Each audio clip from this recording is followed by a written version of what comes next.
Hello everyone, Interact here with my first impressions of the artist, the newest killer in Dead by Daylight.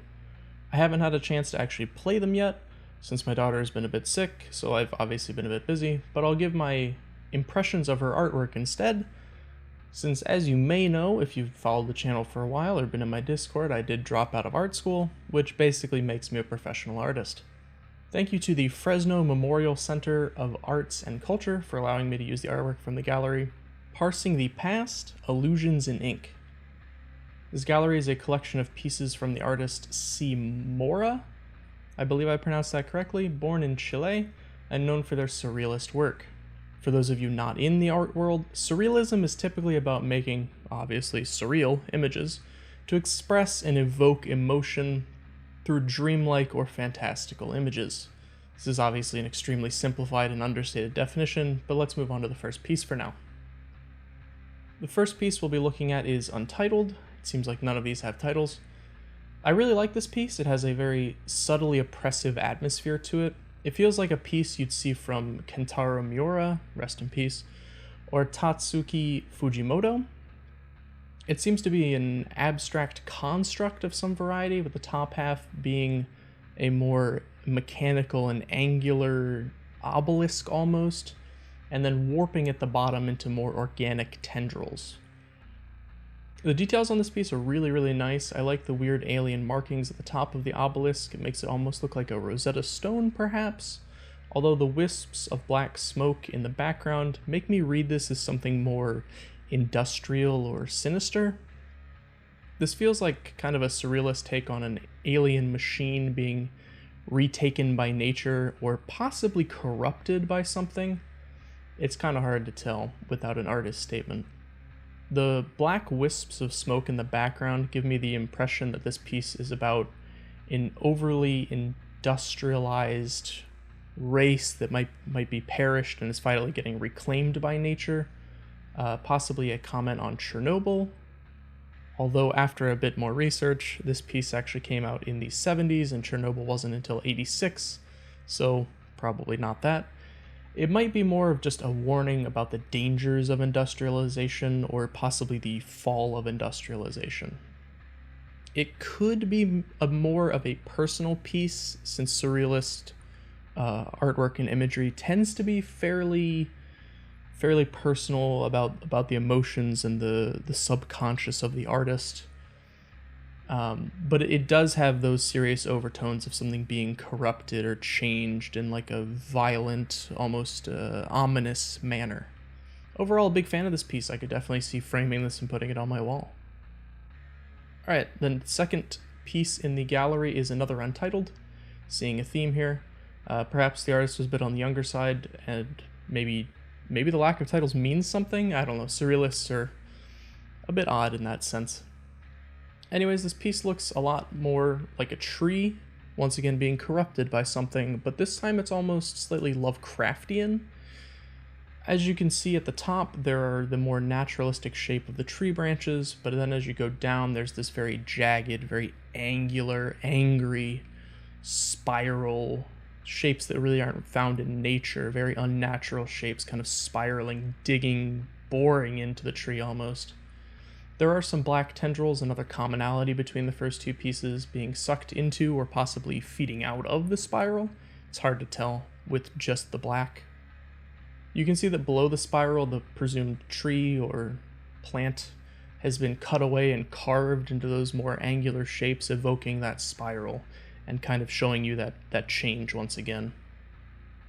This could be another commentary on the over-industrialization, but given that the artist comes from Chile, and Chile had experienced a military coup d'etat and totalitarian regime in the years around when this piece was made, I think it could be more political in nature. Surrealists are known they're pretty well known for going hand in hand with politics in certain portions of the surrealist oeuvre, if you will. It could be about human nature being overtaken by a military totalitarian regime and having their freedoms cut away at or being consumed. The human rights violations that happened under that regime are pretty well documented, so perhaps this piece is a comment on that. Perhaps the artist is from a more rural area, making them and their family, their town, the tree, and they see the government as that all-consuming spiral, eating and digging away at their freedoms and rights. I might be reading into it a bit too much. I'd need an artist statement about this piece, but sadly none was provided. Moving on to the third piece, another untitled, once again. This one is obviously a crow being watched by a much larger eye in the background, a very oppressive atmosphere from that big eye in the background. This could be another comment on the military dictatorship, showing like a big brother state. It could be a bit more personal though, not sure. You can see that the crow in the foreground, possibly representing the artist or like-minded individuals, possibly their family, are under the watchful eye of that big oppressive eye in the background, possibly of the government, but they still have their teeth bared, and it seems like they're calling out against the eye that is watching them. Perhaps this is, once again, something more personal, perhaps about an abusive relationship or an abusive childhood or some kind of trauma that some extended trauma that the artist went through. It's hard to tell without an artist statement, but the eye in the back definitely just screams out this oppressive, overbearing gaze, and the crow in the foreground definitely looks like it's about to lash out or retaliate in some manner, possibly against the larger eye in the background. The fact that the larger eye in the background is also a crow's eye does lead me more to thinking this is more of a personal piece, and maybe the artist is afraid to admit that maybe they are a little bit more like their abuser or their oppressor than they want to admit, even though they are calling out against them and baring their teeth against them. They have that commonality of both being crows. Another beautiful piece of artwork, though the artist is very talented in their chosen medium, they look to have a lot of practice. Alright, moving on to the final piece, another untitled. This one seems to be a self-portrait, although it's hard to tell once again without an artist statement. I'd have to know more about the artist's religious and spiritual beliefs to know how they actually view the crow or raven as iconography, to really read too much into this. That being said, without knowing more about the artist personally, it does seem to be very well made. It does seem to harken back to the previous piece, with the crows or ravens being the commonality there. Perhaps this one is the artist coming to terms with the fact that they are made up, quite literally, of their traumas and experiences in their life, and they have been shaped into who they are because of them. Their very stern and fierce look, almost directly at the viewer, could be read as a defiance against the abuser or oppressor. Maybe this is a statement to them that while they were shaped by what happened, they will stand in defiance against it and not let themselves be defined by it entirely. They'll become something new, even with that past trauma.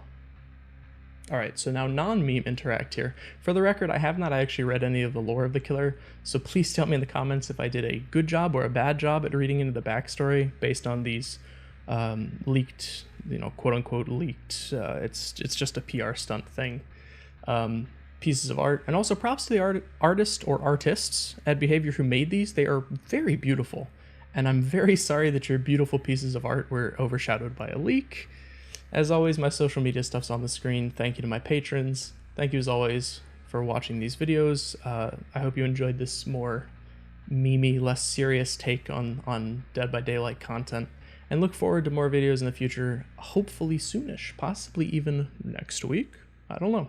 Goodbye.